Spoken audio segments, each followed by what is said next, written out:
Bien, continuando con el desarrollo del módulo 3, vamos a tratar sobre el trastorno específico de la lectura y escritura. Empezamos definiendo qué constituye un trastorno específico del aprendizaje, el cual es un defecto selectivo de áreas particulares en el marco de un desarrollo cognitivo apropiado. Las dificultades inespecíficas o globales en el aprendizaje se refieren a un déficit intelectual. Cuando un niño tiene un déficit intelectual, va a haber un retraso global en su desempeño en diferentes áreas y obviamente va a decantar esto en un desempeño escolar, mientras que en un trastorno específico del aprendizaje se da en un marco de un nivel intelectual adecuado, un nivel intelectual promedio, acorde a la edad. Entonces las dificultades en el rendimiento están explicadas por defectos en la maduración de las habilidades del aprendizaje de manera específica. Dentro de las teorías de la fisiopatología de este trastorno tenemos que hay anormalidades sutiles, ya sea a nivel estructural y funcional, pero que no interfieren con el desempeño del niño en otros sectores. Van a haber alteraciones morfológicas, diferencia en habilidades cognitivas y en patrones de actividad. Antiguamente se conocían estas deficiencias como daño cerebral menor.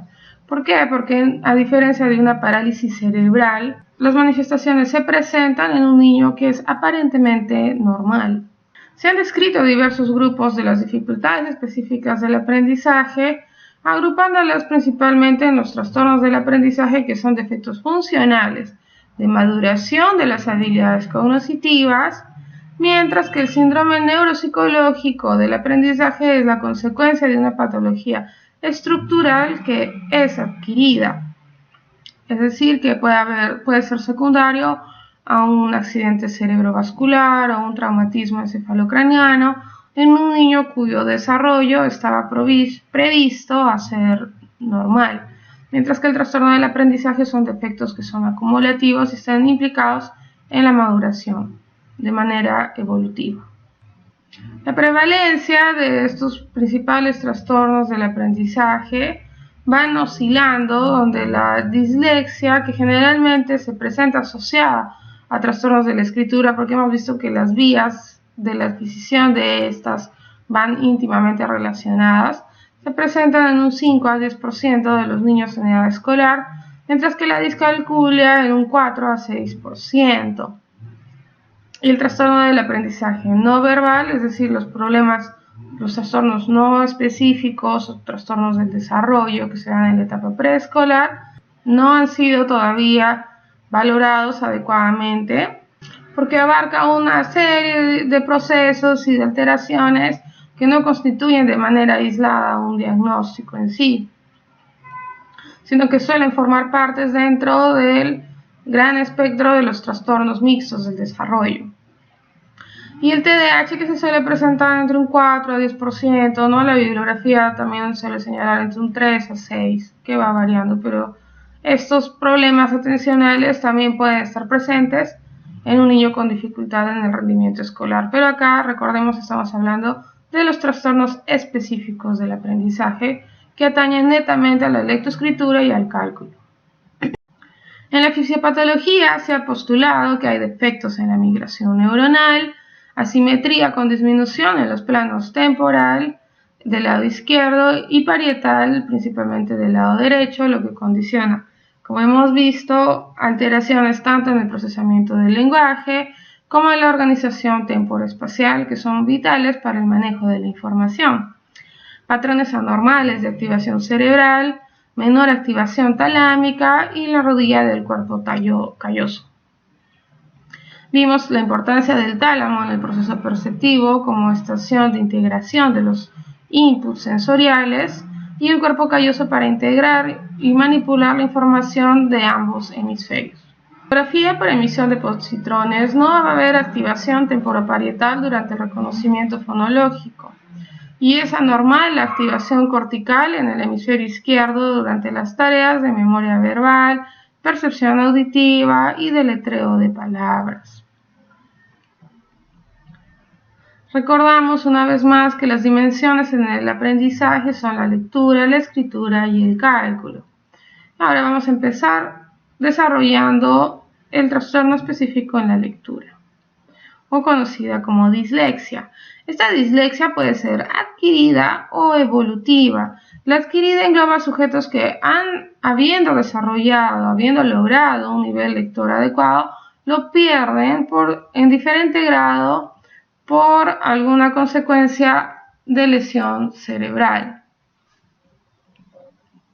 Mientras que la evolutiva es un trastorno de base neurológica, sea estructural o funcional, que se presenta en el proceso normal del aprendizaje de sujetos que son aparentemente indemnes, es decir, que no tienen una lesión orgánica grosera.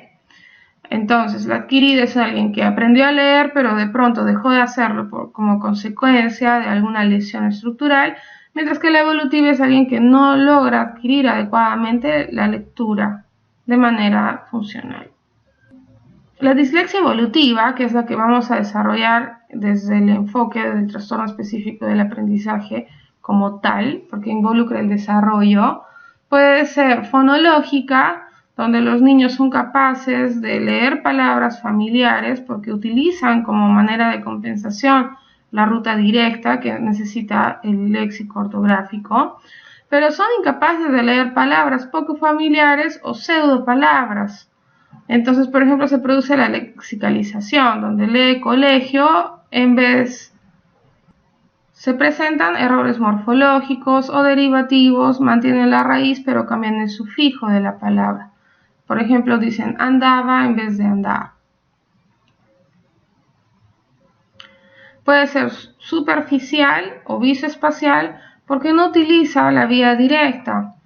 En este caso vamos a ver de que el nombre del trastorno va en función de la vía que está dañada. Entonces, en el caso de la fonológica, está afectada la vía fonológica, entonces se refugia en la vía directa, mientras que en la superficial o visoespacial la vía que está dañada es la directa y se vale de la vía fonológica.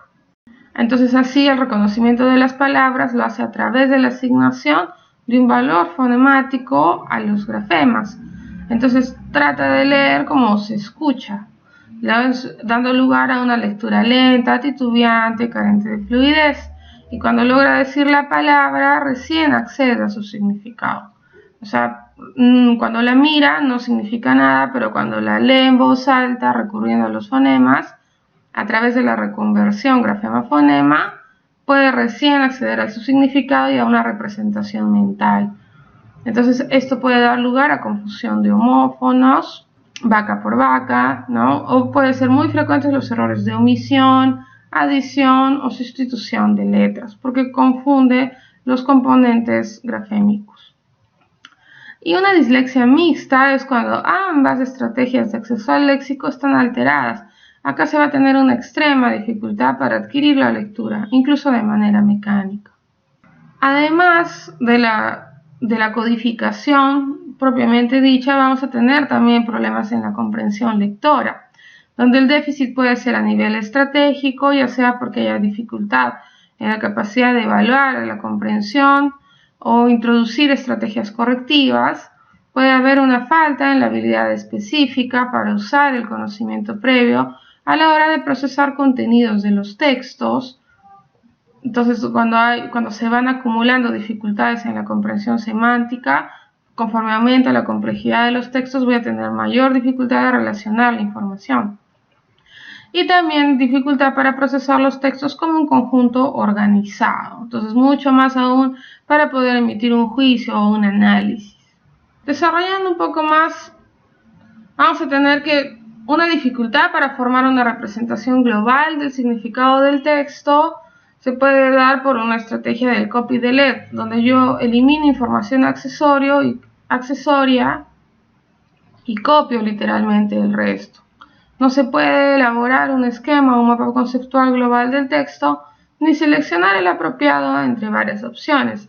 Esto quiere decir que cuando yo estoy leyendo el texto, pese a que pueda hacer la correcta codificación, tengo dificultad para identificar o extraer la idea principal, las ideas secundarias y luego establecer una seriación o un orden lógico en la secuencia del texto que estoy leyendo. Como segunda instancia, en el déficit de la comprensión lectora puede haber una dificultad para activar el conocimiento previo.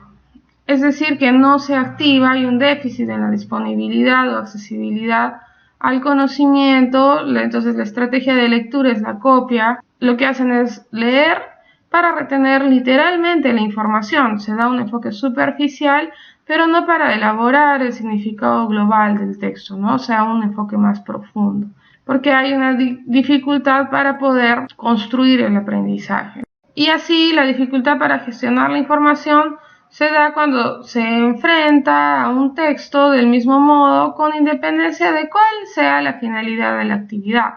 Se consulta una enciclopedia, se lee un texto recreativo, se estudia para un texto para el examen. Entonces hay falta de conocimientos estratégicos específicos para llevar a cabo la evaluación como la corrección. Entonces no se tiene claro el por qué o el para qué, entonces no se llega a un nivel de metacognición. O sea que lo que leemos no se logra construir como una proposición para almacenarla a largo plazo y también poder ser capaces de evocarla según la situación que se la necesite. No hay una estrategia y se lee por leer. Y así pasamos luego al trastorno de aprendizaje en la escritura.